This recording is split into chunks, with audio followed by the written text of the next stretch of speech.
Good evening, everybody. Good evening, all you cyber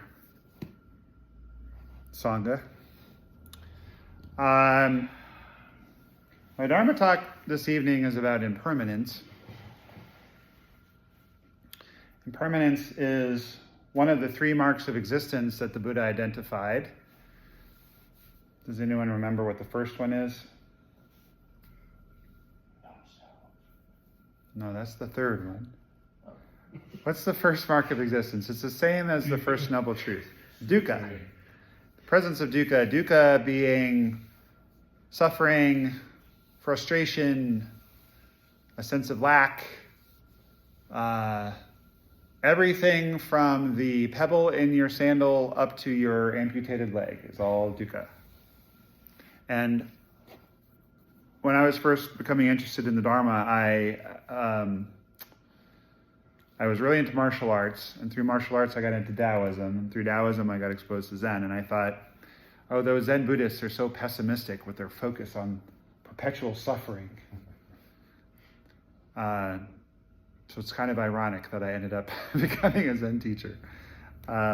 What I find helpful about that first noble truth and the first mark of existence is that since it just seems to be the case that we seem to be dissatisfied quite a bit, how do we work with that as opposed to trying to get out of it? Trying to get out of it appears to be a bit of a fool's errand. Yeah. Having said that, my life has gotten significantly better since I discovered the Dharma, in large part due to a series of healthy decisions made daily over a long period of time. And my life has gotten good enough that I sometimes feel that perhaps I shouldn't have to suffer anymore. Like, dukkha will come up and I'll go, damn it, I thought I had this thing cinched. So that's the first mark of existence and the first noble truth. The third mark of existence, which Sensei just whispered, is no self. We could give a whole talk on that one. That's complicated because obviously there's a self. Obviously, I'm sitting here, you're sitting there. You know, I'm currently in the mode of a Zen teacher. When I'm with my teacher, I'm in the mode of a Zen student. You know, there's you and me, but actually the point I just made is kind of the point. Like, me, who I am, changes depending on whom I'm with. When I'm on this campus, I'm in charge because I'm the executive director of the program that this campus houses. But when I'm with my partners, I'm not in charge because I'm not the majority partner. So that sense of who I am, myself, changes all the time. Am I docile or am I assertive? Well, it depends on whom I'm with.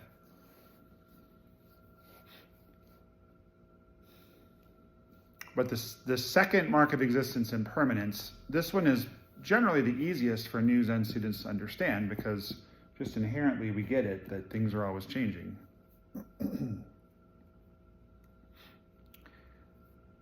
There used to be 5 main schools of Zen, and 2 of them survive, the Rinzai school and the Soto school. And our tradition, White Plum, under Maizumi Roshi, is a amalgamation of those 2.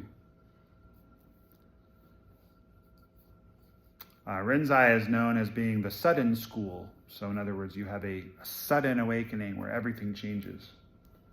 Soto is known as the gradual school where things move more slowly and over time you just become a bit more enlightened. So I've been thinking about impermanence in the context of the fact that there's been several significant losses in my life in the last 15 months, not even the last 14 months. You know, my stepmother, who was, for all intents and purposes, my mom, passed away. My dog passed away very suddenly, very unexpectedly. And my son moved out of the house twice. First, about 200 miles away. And then he was back for a month, and then he moved 2,000 miles away.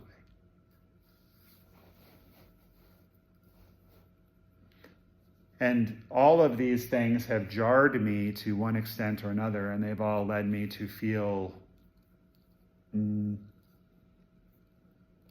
unsure and lost and sad.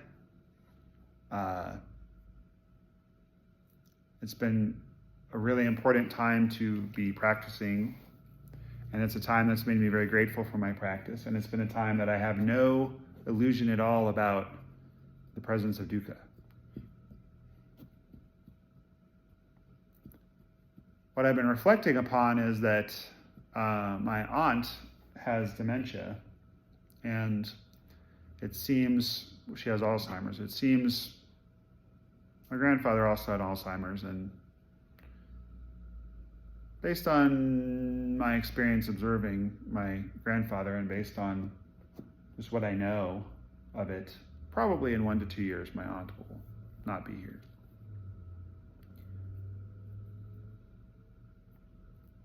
My father-in-law is quite aged. He's about to turn 89 and actually survived a fatal heart attack where he was one of the 10% that when they do the paddles on you, he actually rose from the dead. I now refer to him affectionately as Lazarus, which if you're up on your biblical studies, you know who Lazarus was. But we're constantly living with the reality that one day he will not be here. The little puppy, the little 3-legged puppy that used to follow me around in the nascent days of Red Mountain is now 10 years old and most of the time doesn't want to come to work anymore. I have no indication she's going to leave imminently, but, you know, dogs, 12, 14 years typically is what you get, so. Unless it's a Chihuahua. Unless it's a Chihuahua, they never die. But as I've been reflecting upon my aunt, my father-in-law, my oldest dog, and we were talking about this actually before sitting tonight. Mushin's mother is 95 and just had 2 heart attacks. 2 for the price of 1, BOGO. Buy one, get one free heart attacks. But it's still chugging along. Now on the other side of the coin, we have death and we also have birth. On the other side of the coin, one of my closest friends, his wife just had their first child. The theme of all of this is that sometimes things happen suddenly. Like in Rinzai, we'll have a sudden awakening and then there's no going back, whether it's something that happens on the cushion or something happens in our life, or we have some profound koan experience or dokusan, and boom. And then we have Soto, where it's just very gradual and we just kind of notice one day, or someone gives us some feedback, or we don't react the way we used to react to things, that we've noticed that things have changed. So I've been chewing on this notion of sudden impermanence and gradual impermanence.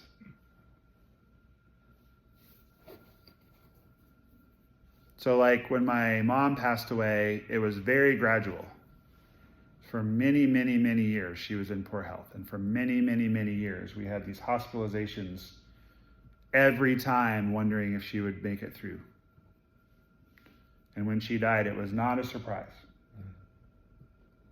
It was still very painful, but it was not a surprise.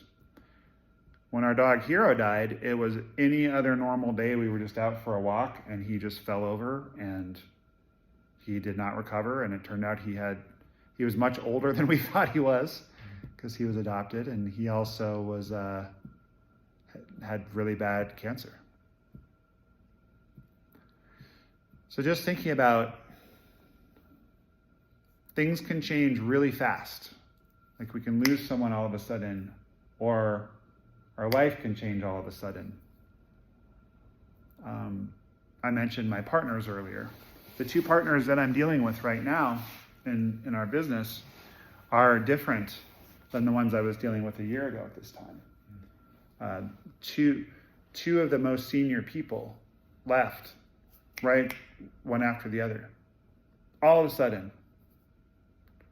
In my experience, it was all of a sudden. I'm sure in their experience, it was very gradual. process of leaving your job. Suddenly you realize I can't do this anymore, or over a long period of time you start to wonder, is this right for me? And eventually you leave. And Mushin was telling me about his 95-year-old mom, that the family lore is she will never die, because heaven won't take her and hell is afraid she'll take over. Which reminded me of the Winston Churchill quote, "I'm quite prepared to meet my maker. I don't think my maker is yet ready to meet me."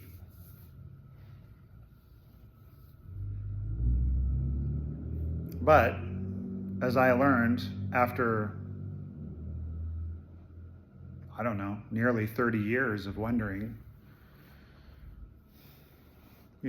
once someone is gone, they're really gone. And that's it. At the same time, once someone is born, unless something terrible happens, you can't unborn them. Even if they die, they were here. My friend Harrison is forever a father now, and everything has changed for him. A year ago, this little person did not exist. For those of us that are parents in the room, it's the greatest thing you'll ever do. And if anyone ever told you what is actually involved, no one would ever do it. Because when you're in the moment of having another life form completely dependent upon you, it's very overwhelming. It's totally worth it, but it's very overwhelming. And you can't unring the bell. I remember once I was on my way to work at a job I worked for 5 years, which seemed like it would, 5 years at the time seemed like a long time. And I was telling my 12-step sponsor on my way to work, I was on the phone with him, and I was telling him that I was quite bored. And he said, "Don't worry, trouble's around the corner." And that day, I was in our treatment team at that program, and someone I did not recognize came to the door and said, "Is Josh White in here?" I said, "Oh, that's me." And go out, and "You've been served." Because there was a dispute with a former employee, and their attorney decided to rattle all of the administration's cages by suing us personally, as well as the company. Which is illegal, because whatever you do in Arizona under your job is covered by your employer, but it was just a tactic that the attorney used just to irritate and scare and frustrate. Several spouses also were served papers that day who knew nothing about it. And we hadn't done anything wrong, P.S. But anyway, that was a sudden impermanence where all of a sudden we're now scrambling to deal with this. And I'll never forget it because it was so funny. I rarely get bored. But I was saying, I'm bored. It's just the same routine every freaking day. Well, not so much.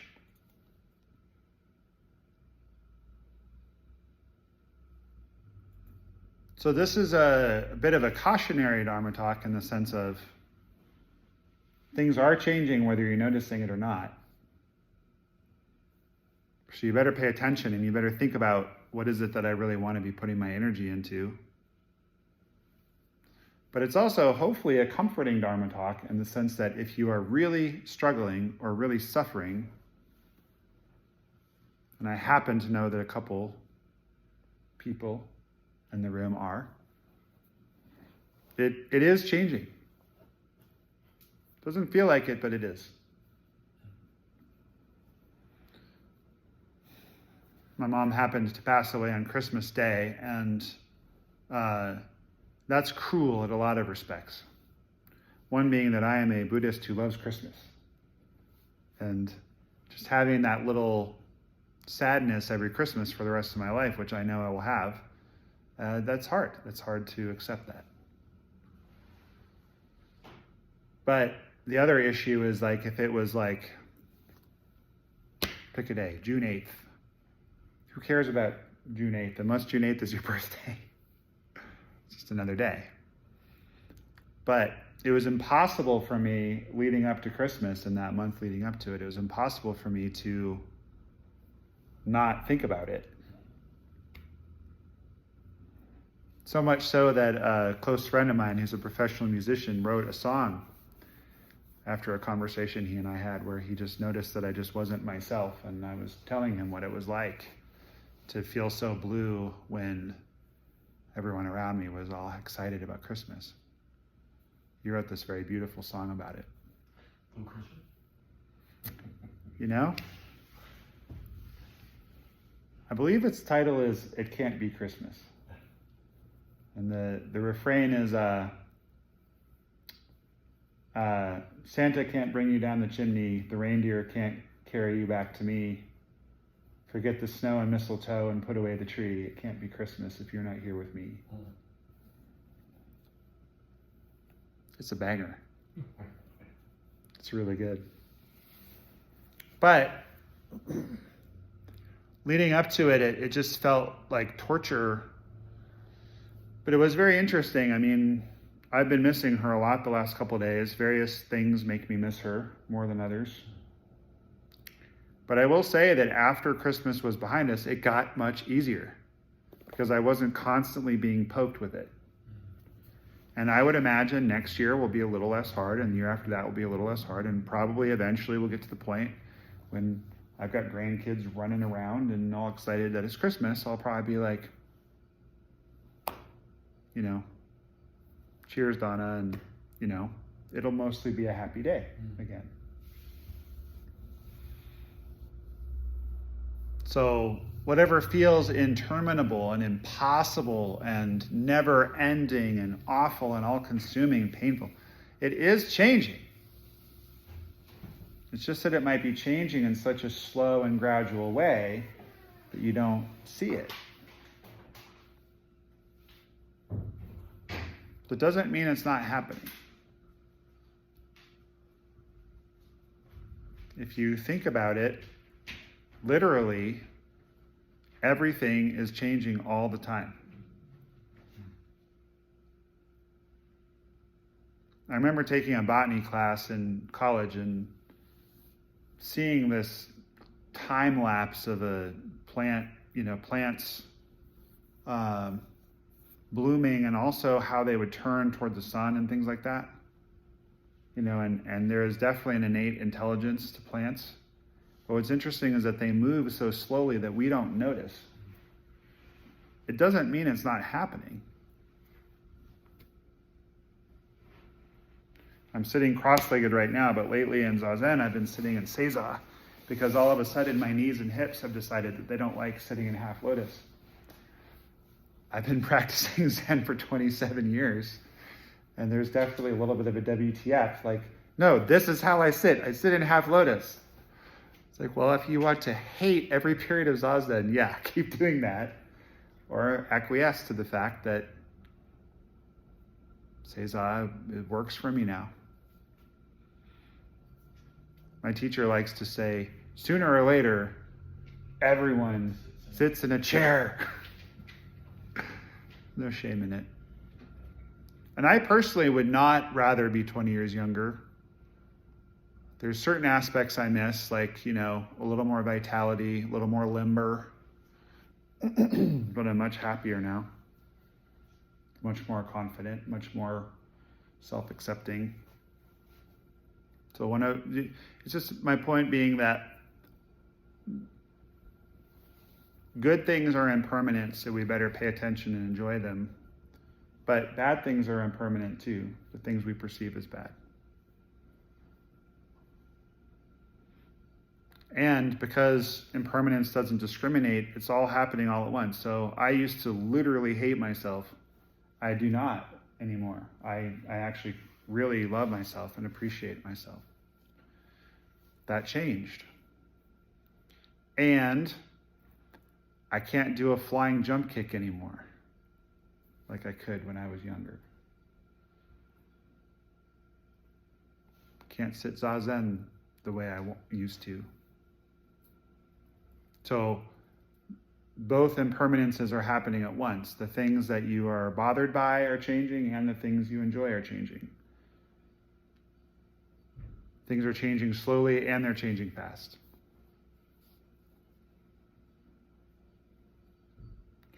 And I actually find impermanence to be extremely comforting, because knowing that everything is changing, everything is passing, it means that nothing is really that big of a deal.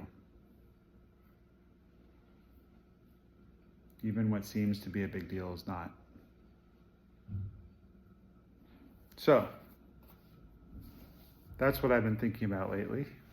I hope you all found it helpful. Are there any questions or comments?